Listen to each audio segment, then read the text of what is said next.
Assalamualaikum warahmatullahi wabarakatuh.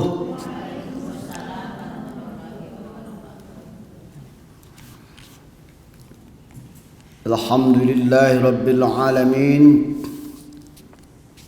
Wal aqibatu lil muttaqin 'alal muttaqin illa ala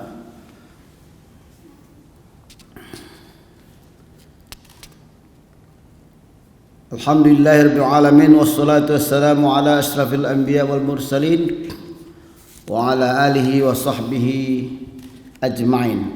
Amma ba'du. Bapak-bapak jamaah kuliah duha Masjid At-Tanwir pimpinan pusat Muhammadiyah, ibu-ibu sekalian rahimakumullah. Mengawali selama atau kuliah duha siang atau pagi hari ini, saya mengajak kita sekalian pertama bersyukur kepada Allah Subhanahu wa taala atas segala rahmat dan karunia serta nikmat yang diberikan Allah kepada kita, baik nikmat iman, nikmat Islam, dan nikmat kesehatan. Karena ketiga nikmat besar itu sangat menentukan jalan hidup kita. Salawat dan salam atas junjungan Nabi besar Muhammad sallallahu alaihi wasallam, Nabi yang menjadi uswah kita, panutan kita dalam menjalankan hidup dan kehidupan, mencapai kebahagiaan dunia dan kebahagiaan akhirat. Bapak Ibu, saya ajak untuk membuka ayat Al-Quran dulu, surat Al-Fatah ayat halaman 515. Ayat yang terakhir ya, ayat 29. Silakan kita jadikan Al-Quran ini sebagai tolok ukur kajian kita. Walaupun nanti temanya adalah akhlak fil Islam. Ayat 29, ayat terakhir surah Al-Fatah. Bapak Ibu sekalian, ayat ini sebenarnya sudah pernah kita bacakan 2 bulan yang lalu dalam kuliah ini kita juga. Ayat ini menggambarkan atau menjelaskan kepada kita akhlak Rasulullah sallallahu alaihi wasallam. Ya, akhlak itu bisa jadi juga sifat Rasulullah sallallahu alaihi wasallam. Yang menjadi kajian pokok kita adalah tentang akhlak dalam Islam. Nah, patokan kita, rujukan kita, teladan kita, contoh yang kita contoh akhlak atau sifat adalah sifat Rasulullah sallallahu alaihi wasallam. Nah, dijelaskan Allah dalam Al-Quran ini tentang sifat besar Rasulullah sallallahu alaihi wasallam yang juga harus menjadi sifat kita, akhlak kita dalam kehidupan, karena kita adalah umatnya. Kita adalah umatnya, pengikut Rasulullah, pengikut Muhammad sallallahu alaihi wasallam. Nah, ada beberapa sifat yang menjadi patokan semua manusia atau yang menjadi rujukan manusia, khususnya umat Islam di dunia, tentang perilaku atau sifat Nabi Muhammad SAW yang menjadi ikutan kita, yang menjadi teladan kita dan harus menjadi contoh dan harus kita ikuti itu. Apa itu? Pertama adalah sikap tegas. Nah itu. Asyidda wa'adal kuffar. Artinya Muhammad Rasulullah mencontohkan kepada kita dan kepada kita telah ditinggalkannya sampai sekarang sudah 15 abad yang silam, insya Allah sampai hari kiamat. Kita umatnya yang setia wajib mengikuti keteladanannya, wajib mengikuti contoh yang diberikannya dalam sifat dan akhlak. Pertama menghadapi tentang kemungkaran.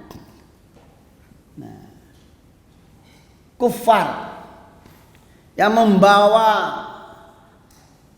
hati kita tertutup menerima kebenaran, kebodohan, kemaksiatan, kezaliman, itu bisa dikategorikan semua kufar.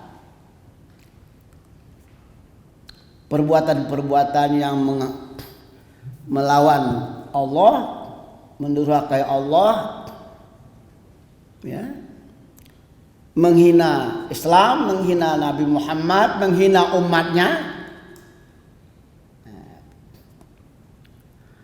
Orangnya disebut kafir. Jadi orang Islam itu, pengikut Nabi Muhammad itu harus tegas.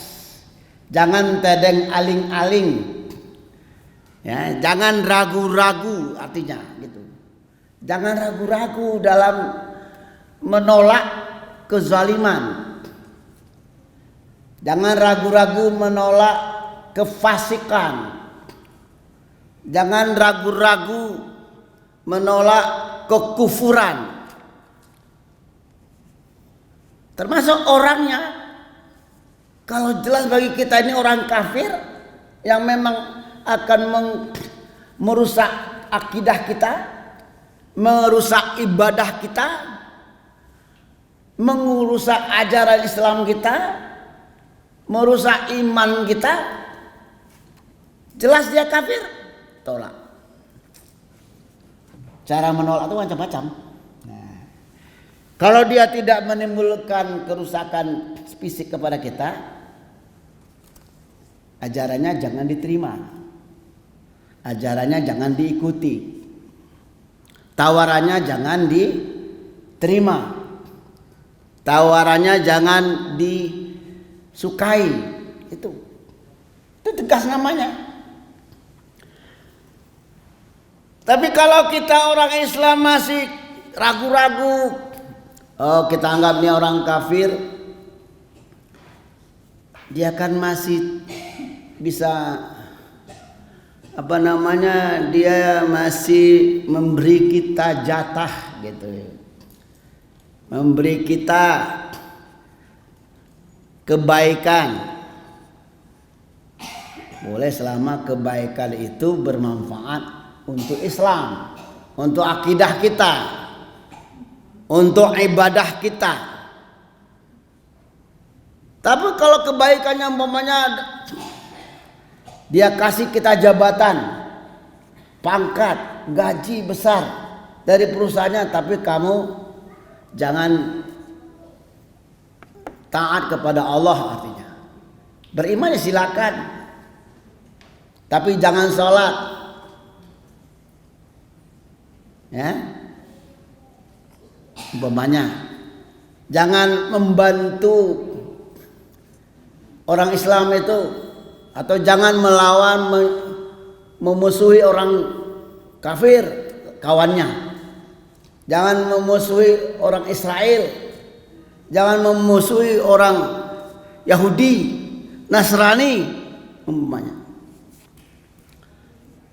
Tapi karena kita dikasih jabatan, pangkat, gaji besar, maka kita diam. Ketika kita melihat kemungkaran di depan kita. Kan gitu? Kata Nabi dalam satu hadisnya, kalau kamu melihat kemungkaran di depanmu, maka cegahlah dengan kekuasaanmu. Man ra'a minkum mungkaran falyughayyir biyadih. Kalau kamu melihat kemungkaran di depanmu, ya, orang mencela-cela Islam, memaki umat Islam, menganiaya saudara kita muslim umpamanya, ya. Lantas kita diam 1000 bahasa, kita lihat saja. Nah, itu namanya kita tidak umat Nabi Muhammad. Kita disuruh mencegahnya dengan kemampuan, kekuasaan kita. Kalau kita tidak sanggup dengan kekuasaan kita, dengan tangan kita, tulisan kita, teguran mulut lisan kita, halo saudaraku, tolong jangan kamu berbuat maksiat di depan kami sehingga menimbulkan kerusakan di muka bumi ini. Nah, itu lisan kita. Tapi kita takut menegurnya karena dia adalah penguasa. Dia adalah bos kita.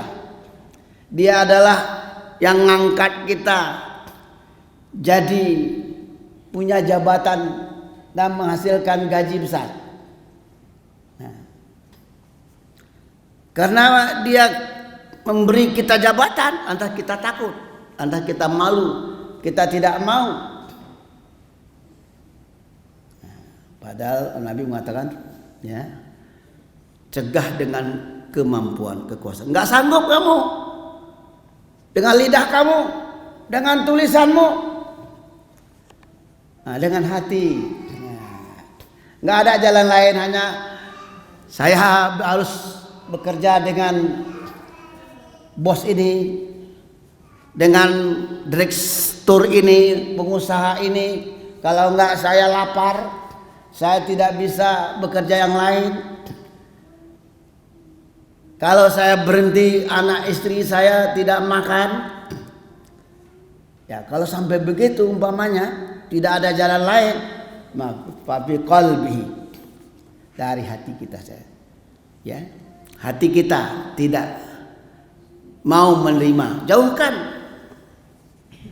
Artinya tidak ikut mengikuti perintahnya ke hal-hal yang buruk.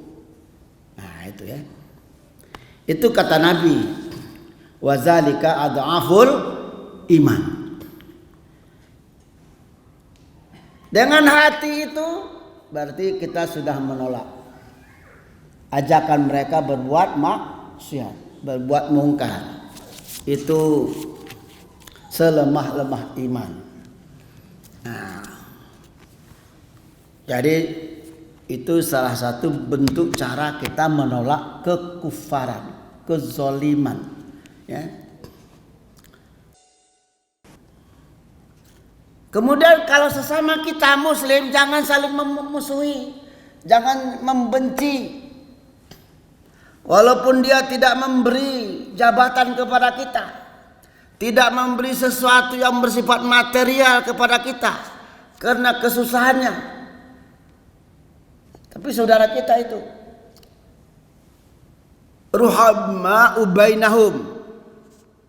Ini kadang-kadang kita enggak, karena tidak kita dikasih uangnya, dikasih uang kita tidak dikasih jabatan, lantas kita membencinya, kita memusuhinya. Nah, tentu itu dilarang dalam Islam. Kita tetap cinta dan sayang kepada sesama muslim. Ya, dengan baiknya kita kepada mereka, insya Allah dia berubah sikap. Tapi kalau orang kafir, orang Yahudi dan Nasara, itu dibuka kita baik, bagus, di belakang kita menendang, menyepak, gitu. Ini penting bagi kita sebagai umat Islam, punya prinsip yang tegas. Nah, kalau orang Islam hari ini, teman kita hari ini tidak ngasih kita kesempatan untuk menikmati sesuatu yang menyenangkan kita, besok lusa insya Allah dia akan berubah. Selama kita tidak membencinya, kan gitu. Karena kalau kita membencinya, putus hubungan kita, putus koneksi kita, putus kesempatan kita untuk mendakwahinya, untuk mengajak dia berbuat baik. Nah, gitu. Itu bedanya dengan orang kafir. Ya. Kalau sesama muslim masih ada rasa benci kita jangan benci orang lain. Dia boleh benci kepada kita, tapi kita tidak benci kepadanya. Itu. Ada orang kafir, orang Yahudi, dia senang dengan kita, tapi kepada kebaikan kepada agama kita benci. Sehingga dia akan menghalangi kita berbuat baik dalam menegakkan akidah, dalam menjalankan ibadah kita, menampilkan akhlakul karimah kita. Bermuamalah kita akan dihalanginya dengan muamalah yang islami. Dia senang kalau kita bermuamalah itu mencampur adukkan yang halal dengan yang haram, yang batil. Kan gitu.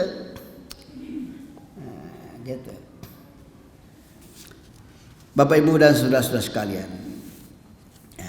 Nah, pengikut Nabi itu, kita itu, umat Islam itu, ya, kalau kita menampilkan akhlak yang mulia, akhlak yang mahmudah, akhlak yang dipuji, terpuji, nampak aura kita itu di wajah kita. Ya, orang Islam tidak pernah menampilkan kebencian sesamanya. Pasti dia akan tampil dengan wajah yang senyum. Tabasyam, kan kita disuruh senyum. Jangan kita menampilkan wajah yang marah. Jangan kita menampilkan wajah yang membuat orang benci dengan kita. Setiap diri kita wajib tampil senyum. Karena tabasyam, senyum itu salah satu sedekah.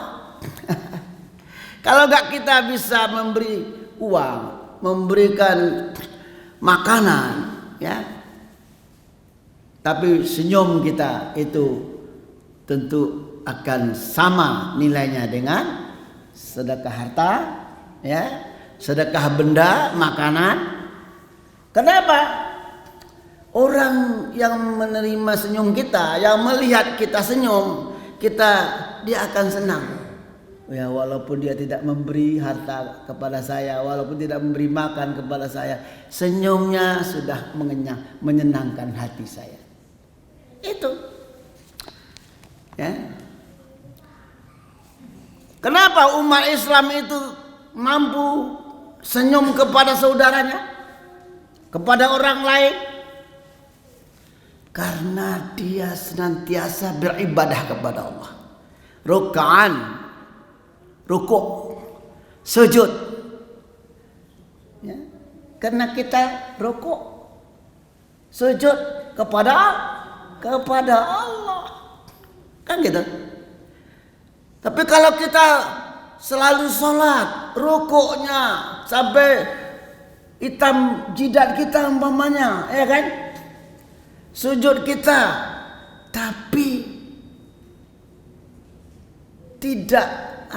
tidak melihatkan bekas rukuk sujud kita dengan senyum, melihat kita benci, cemberut, muka asem, ya kan? Ini biasanya inilah perlunya mencetak keluarga, mencetak tetangga. Pergaulan dalam Islam itu harus pergaulan yang harus menyenangkan. Ini Rasulullah mengajarkan kita, Nabi mengajarkan kita, ya, baik laki-laki maupun perempuan. Ya. Jadi kita akan mudah senyum, kita akan mudah tampil dengan wajah yang menyenangkan kalau kita rukuk dan sujudnya benar. Nah itu pula. Bagaimana rukuk dan sujud itu benar? Apakah karena ditandai dengan jidat kita hitam? Bukan satu-satunya, bukan itu ya. Walaupun bisa juga min asari sujud katanya kan. Tapi bekas sujud itu adalah akhlak kita. Itu yang sebenarnya. Ya. Makanya kalau ada orang yang sujud kelihatannya rajin sholat ya di depan kita, tetapi bergaul dengan kita dengan muka cemberut, suka iri hati, dengki, ya. Nah itu tandanya belum rukuk dan sujud itu, ya, belum rukuk dan sujud. Aqimis shalah innas salata tanha 'anil fahsya'i wal munkar. Kan gitu. Allah perintahkan dirikan salat. Salat itu akan bisa memperbaiki akhlakmu, menjauhi kamu dari perbuatan keji dan mungkar, gitu. Kita salat juga, tapi judi di depan kita biarkan. Orang yang mabuk di depan kita merusak lingkungan kita biarkan. Malah kita fasilitasi. Tentu akan lebih bahaya lagi kalau difasilitasi kan. Kita kasih security untuk jaga keamanan judi. Kita kasih security supaya mereka berbuat maksiat, zina. Wah, itu kan lebih parah lagi. Ya. Jadi orang-orang yang sholat, orang-orang ya, bukan orang-orang itu namanya banyak orang ya, jamaah. Jamaah itu bisa menjadi satu kekuatan. Jadi orang Islam yang sudah banyak, orang sholat yang sudah banyak harus membangun satu kekuatan yang disebut dengan umat. Kuntum khaira ummatin ukhrijat lin-nasi ta'muruna bil ma'ruf wa tanhauna 'anil munkar. Itu akhlak orang Islam. Kamu kata Allah, kamu sudah diberi label oleh Allah.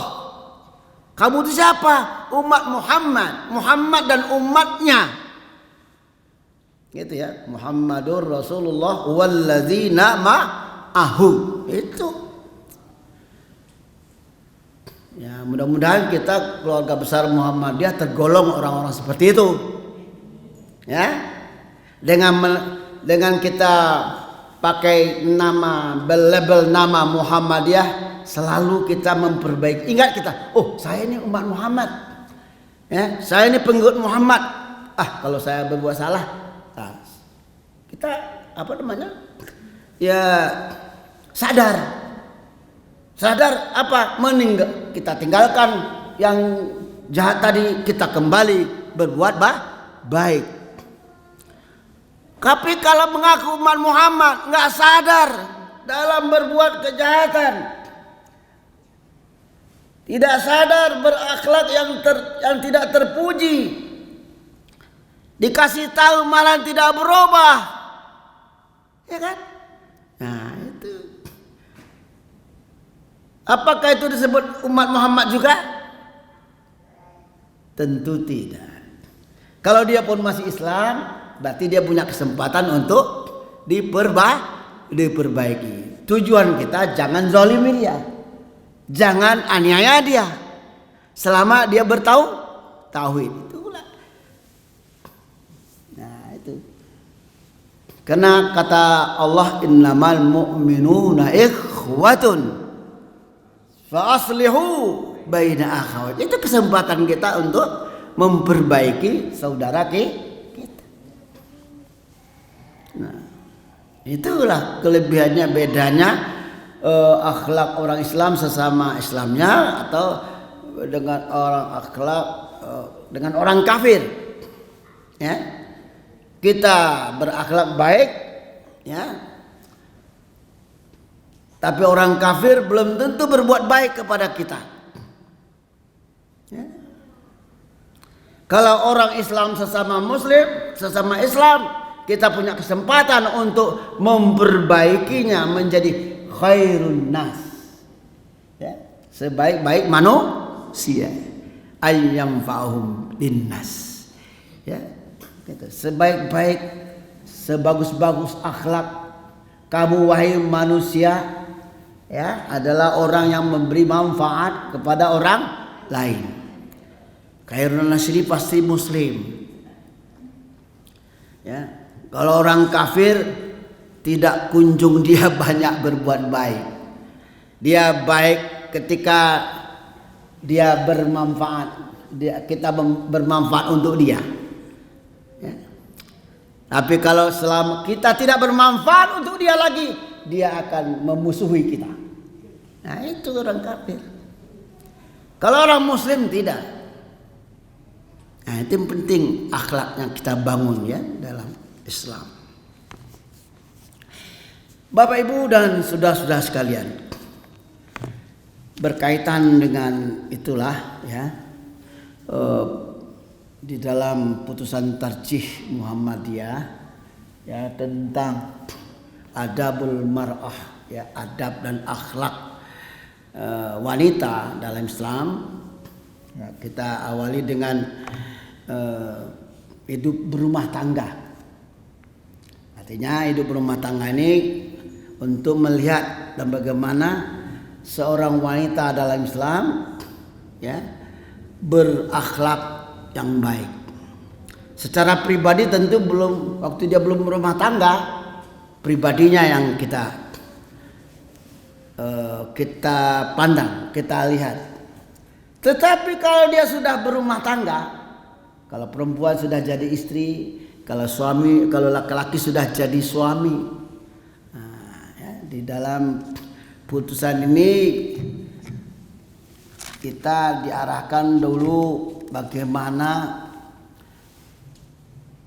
adab perempuan, adab istri kepada suami.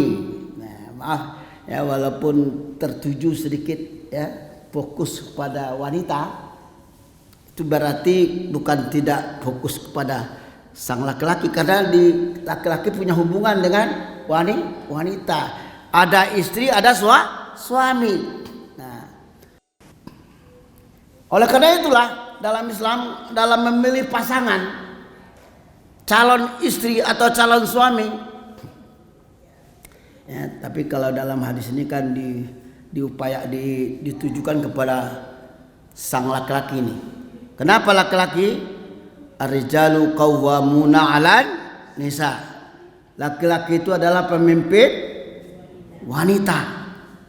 Nah, karena wanita itulah yang nanti akan membuat dia bagus atau tidak. Jadi laki-laki akan jadi bagus atau tidak bagus karena perempuan juga. Makanya pilih pasanganmu, pilih istrimu. Pilih istrimu yang bagaimana? Nanti kepada laki-laki ini, ya kan? Tunkahul mar'atu li arba'in, kata Nabi. Ya kan? Untuk cari istri yang pertama, lihat ada 4 hal, ada kriteria. Jadi memilih pasangan, ya, ini kaum laki-laki, ya, kalau mau cari calon istri, lihat 4 hal. Nah, jadi jangan sembarangan. Kalau sekarang istilah pacaran, jangan. Ya. Ada yang kita sukai, jangan asal kita sukai saja. Tapi lihat dari 4 hal ini. Kenapa harus begitu? Supaya nanti istri yang menjadi pendampingmu akan menyejukkan hatimu, akan membuatmu semangat. Semangat untuk beriman, semangat untuk beribadah, semangat untuk berakhlak, semangat untuk bermuamalah, ya. Semangat untuk cari rezeki. Pertama, lihat perempuan itu 5 liha, berpotensi mendatangkan harta apa tidak? Artinya punya harta dia. Ya, sebaiknya memang orang tua harus mempersiapkan anaknya punya harta. Bagaimana supaya seseorang mendapat harta, punya harta? Pertama, teguhkan imannya. Yang kedua, beri dia ilmu. Ya. Jadi anak kita kalau perempuan kasih ilmu. Selain beriman, imannya tanamkan supaya dia jangan mudah menerima cinta seorang laki-laki yang non muslim. Ini kan zaman sekarang ini perempuan kita, anak-anak perempuan kita mudah tergoda dengan anak laki-laki non muslim. Ya, karena non muslim itu selalu berusaha ya menggait anak-anak kita perempuan. Dengan apa dia gait? Dengan hartanya, dengan jabatannya, kekayaannya. Ya. Hati-hati, jangan oleh karena kita punya anak perempuan, seorang ibu jangan mudah juga tuh. Nah, kamu punya teman laki-laki, wah punya mobil ya, ganteng ya. Tapi nggak kita lihat agamanya apa, keturunan siapa. Nah, ini berat ya tugas kita, bapak ibu, terutama menjaga anak-anak kita. Sekarang orang Yahudi dan Nasrani, Majusi, non-Muslim itu berusaha ya untuk disedangi oleh orang Islam. Tujuannya merubah akidah umat Islam. Yang kedua, menguasai harta kekayaan umat Islam. Ya. Banyak di negeri-negeri yang banyak mayoritas Muslim, ya. Yang orang-orang muslimnya lemah dari ilmu, lemah daripada keuangan, ya, lemah daripada pendidikan. Ya, orang kafir, orang Nasrani itu berusaha. Karena di kalangan umat Islam memiliki potensi alam yang luas, potensi alam yang kaya raya. Ya. Caranya macam mana orang-orang kafir dan orang Yahudi dan Nasara atau orang non Muslim itu menguasai negeri orang Islam? Ya, dia pertama sekali tidak merubah agamanya dulu. Ya, dia kasih bantuan saja, bantuan. Nah, kalau kita tidak berilmu, tidak apa nih maksud sekolah ini membantu saya, membantu kami, apakah tidak akan merubah akidah kami, tidak akan menjauhkan kami dari Allah. Nah, harus diperhatikan, maka seorang orang tua sekarang harus paham, ya. Nah, tungkahul mar'atu li arba'in limali wa li hasabiha.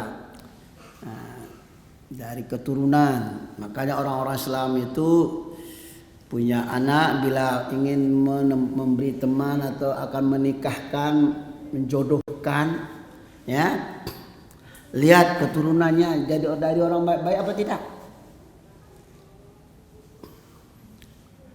Ya kalau memang dia orang baik, oke lah. Wali jamaliha, juga kena kecantikannya. Jangan kena gantengnya saja, jangan kena cantiknya saja, ya kan? Tapi lihat agamanya. Nah, ya kalau laki-laki mencintai perempuan, cari perempuan yang taat, solehah, ya, bagus baktinya kepada ibu bapaknya, ya, itu baktinya, birrul walidain. Kalau kita melihat merujuk karena agamanya, maka kamu akan berhasil. Nah, gitu ya. Kamu akan menang kata Allah. Kata Rasul, kamu akan beruntung. Tapi kalau kamu hanya kena hartanya gampang habis. Ketika sudah habis hartanya, kamu enggak cinta sama dia lagi. Ya. Atau bisa saja hartanya bisa membawa kamu kepada durhaka kepada Allah. Ya, karena dilihatnya di luar sana, ya, dengan harta dia bisa berpoya-poya ke sana kemari, tur ke sana kemari, berbuat maksiat ke sana kemari. Laki-laki biasanya tergoyang imannya ketika perempuannya yang mengajak, bang, bawalah saya ke sana bang, ke Bali umpamanya, ya kan? Ya kalau Bali kan daerah wisata yang penuh maksiat. Kalau perempuannya yang ngajak itu karena dia punya harta, kadang-kadang bisa tergoda laki-laki itu.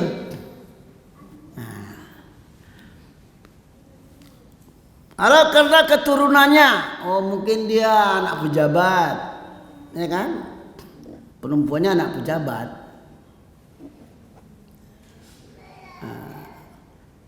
Kita laki-laki senang, oh saya punya calon istri anak pejabat, anak pengusaha, ya kan? Dari keturunan yang jelas, bagus, tetapi kita tidak melihat agamanya karena terpengaruh dengan jabatan bapaknya, ibunya, harta bapaknya, harta ibunya, ya. Terpengaruh kita. Biasanya anak-anak pejabat itu mudah menggoda laki-laki muslim, ya, menjadi berubah tidak muslim, atau tetap muslim tapi tidak mengamalkan ajaran Islam. Itu. Atau karena kecantikannya. Tapi kata Nabi, di antara dari ketiga-tiga itu mana? Pilih agamanya, karena agamanya bisa, ya, kalau perempuan itu agamanya bagus, dia akan menjaga. Kalau dia punya harta, dia akan jaga hartanya untuk suaminya atau untuk kehidupan yang banyak kebaikan, ya, banyak manfaat.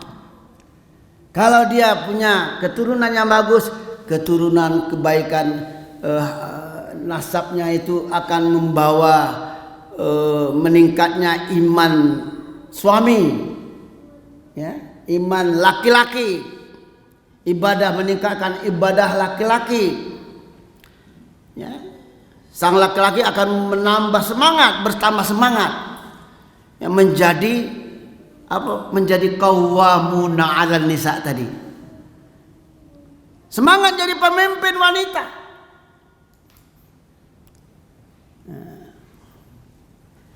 Karena kecantikannya, kalau dia wanita yang cantik dan imannya bagus, kan gitu, menjaga iman suaminya. Artinya dia dengan kecantikannya dia tidak menggoda suaminya untuk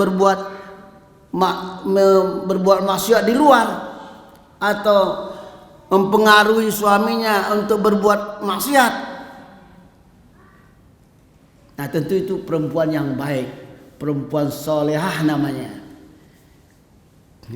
khairun nisa namanya, perempuan yang baik itu. Nah, itu ya. Nah kalau itu kita punyai, kita miliki istri kita yang cantik, keturunan yang bagus, ya, hartanya ada karena dia berilmu, ya. Kemudian agamanya kuat, berprinsip, berakidah, beribadah yang taat, berakhlakul karimah, bermuamalah sesama manusia, wa ta'awanu 'alal birri wat taqwa. Nah tentu itu perempuan yang sangat baik dan bisa membawa kita ke surga. Nah, itu antara lain kaum muslimin dan muslimah yang berbahagia. Ya, maka dalam hadis berikutnya itu salah satu rambu-rambu Nabi kepada orang Islam bagaimana mencari pasangan. Karena dalam ayat Al-Quran pun dijelaskan kalau kamu cari pasangan tuh untuk apa gunanya? Punya istri, punya suami. Untuk apa kita hidup berumah tangga? Tujuannya kata Allah supaya kamu tenang, tentram jiwamu. Jangan ada istri membuat kita tidak tentram, membuat kita tidak tenang jiwa kita. Susah jiwa kita. Kenapa? Istri kita suka ngelantur ke sana kemari, ya kan? Kepinginnya hanya jalan sana, jalan sini, tidak mendukung kita untuk ta'abbud kepada Allah, ya? Tidak mendukung kita untuk meningkatkan ilmu.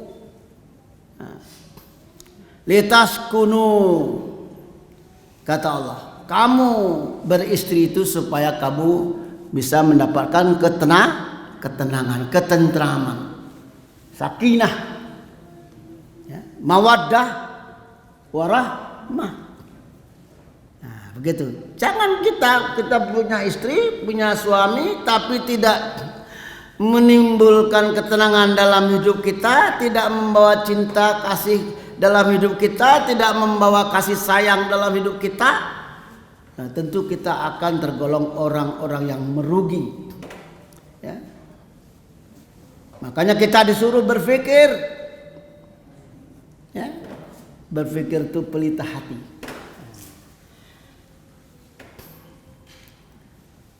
Agar apa? Pribadi kita yang dikatakan Allah menjadi pemimpin, kita bisa berperan jadi pemimpin yang baik, pemimpin yang beriman, pemimpin yang beri manfaat kepada diri dan kepada orang lain. Ar-rijalu qawwamuna 'ala nisa bima faddalallahu ba'duhum 'ala ba'din. Maunya kita suami istri saling menopang, saling membantu, saling memperkuat. Itu akhlak. Ya. Akhlak. Nah, akhlak itu harus kita. Nah, secara khusus Muhammadiyah merumuskan apa kewajiban istri terhadap suami, ya. Nah. Pertama, ya, kewajiban kewajiban istri kepada suami dalam pergaulan sehari-hari, hendaknya istri harus bersikap patuh. Nah, ini ya, patuh, taat, serta senantiasa hormat terhadap suaminya. Nah, ini ibu ya, patuh, taat, hormat kepada suami. Nah, jadi kalau istri sudah hormat, sudah patuh, ya, Maka lindungi istrimu. Sebagai seorang laki-laki yang dijuluki Allah pemimpin. Ya, kalau istri sudah hormati kita, istri sudah taat kepada kita, istri sudah tampil berbuat baik kepada kita, tingkatkan sifat kita laki-laki yang disebut qawwamuna 'alan nisa. Jangan biarkan istri kita menderita. Jangan biarkan istri kita lemah. Ya. Jadi kalau istri kita sudah taat, harus membuat kita semangat mencari nafkah. Gitu. Jangan kita malah makin melemah mencari nafkah. Ya, jangan melemah kita. Itulah tugas laki-laki yang saleh. Nah, jadi tugas istri pertama ialah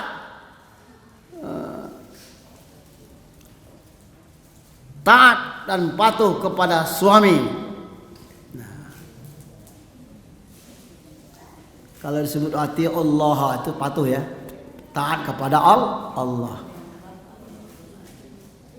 Jadi ajak patuh istri itu untuk mengabdi kepada Allah. Nah, ajak istri itu patuh untuk berakhlak mulia. Akhlak mulia ini bisa tampil dengan lisan, Bu, kalimat, kata-kata. Jadi seorang istri harus pandai menjaga kata-kata. Kata-kata yang bagaimana? Kata-kata yang lemah lembut kepada suami, jangan kasar. Ya. Kadang-kadang ada juga ini ibu-ibu ya yang menganggap ya suaminya iya. Nah, itu nggak boleh. Ya.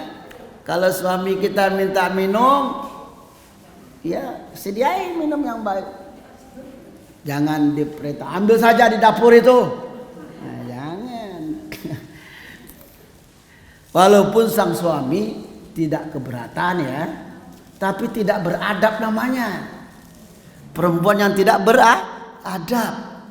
Kalau mamanya ngambil nasi, sambal ke dapur, ya kan? Kecuali istrinya sakit, gitu ya. Kalau istrinya sakit, ya boleh sang suami membantu ya pekerjaan istri, meringankan pekerjaan istri. Nah, mencuci juga begitu, ya. Kalau istri kita ya berat pekerjaannya, susah karena sakit dan lemahnya, bantu. Oh, nggak bisa bantu dengan tenaga kita, bantu dengan uang kita. Caranya bagaimana? Belikan mesin cuci, atau kasih dia pembantu. Ya, gitu ya. Nah, begitu suami harus begitu. Ba'duhum ala ba'd. Laki dengan perempuan saling membantu. Nah, sedikit lagi waktu kita ya. Habis ini udah habis waktunya sebenarnya. Yang kedua, tugas istri kepada suami senantiasa harus bersikap sopan santun, bermanis muka, ramah tamah, dengan menampakkan kecintaan dan kepercayaan yang penuh terhadap suami. Tunjukkan rasa senang dan cinta kita kepada suami kita, supaya suami kita makin semangat untuk memimpin kita, membela kita sebagai istri wanita yang solehah. Segala gerak-gerik tingkah laku, tutur kata yang lemah lembut tampilkan. Nabi kan salah satu keunggulannya karena kelemah lembutannya. Jadi kalau di situ fabiba rahmatim minal lintalahum walau kunta fazzan ghalizal qalb. Mereka akan meninggalkan kita. Jadi kalau kita berlaku kasar kepada suami, ya kan, dengan tidak lemah lembut, suami bisa cicing, keluar, kabur. Kenapa? Setiap di rumah, muka cemberut saja yang kelihatannya kan. Istri kesenang ketika ada uang dikasih, ketika tidak ada uang cemberut. Itu jangan. Harus kan ya, suka duka. Ya, ketika banyak rezeki, sedikit rezeki, tampillah dengan lemah lembut. Nah, itu ya. Yang ketiga, seorang istri hendaklah senantiasa berusaha untuk memiliki gaya dan daya penarik, artinya dandanannya baguslah, ya kan. Nah, jangan di rumah, di luar dandan bagus, di rumah tidak. Nah itu jangan. Di rumah itulah yang dandanan yang bagus, dandan yang menarik, ya. Harus begitu. Jangan di luar saja kita ketika keluar istri kita, ya dia berdandan untuk orang lain, bukan untuk suami. Itu salah. Itu membuat suami akan menjauhi kita. Kata Nabi, khairun nisa man tasurruka iza absarta wa tuti'uka iza amarta. Ya. Sebagus-bagus wanita ialah bila dilihat suaminya menyenangkan, ya, bila dipandang oleh suaminya terasa istri itu taat dan patuh, ya, dan istri mampu menjaga harta suaminya. Yang keempat ialah istri menghormati kedua orang tua. Nah, kedua orang tua suami dan selain kedua orang tua dirinya sendiri. Ya. Jangan ibu bapak kita saja yang kita hormati, ibu bapak suami tidak kita hormati. Ya. Ini banyak nih kejadian, ya, dalam kehidupan rumah tangga masyarakat Muslim, ya. Tidak suka melihat bapak ibu suami datang ke rumah.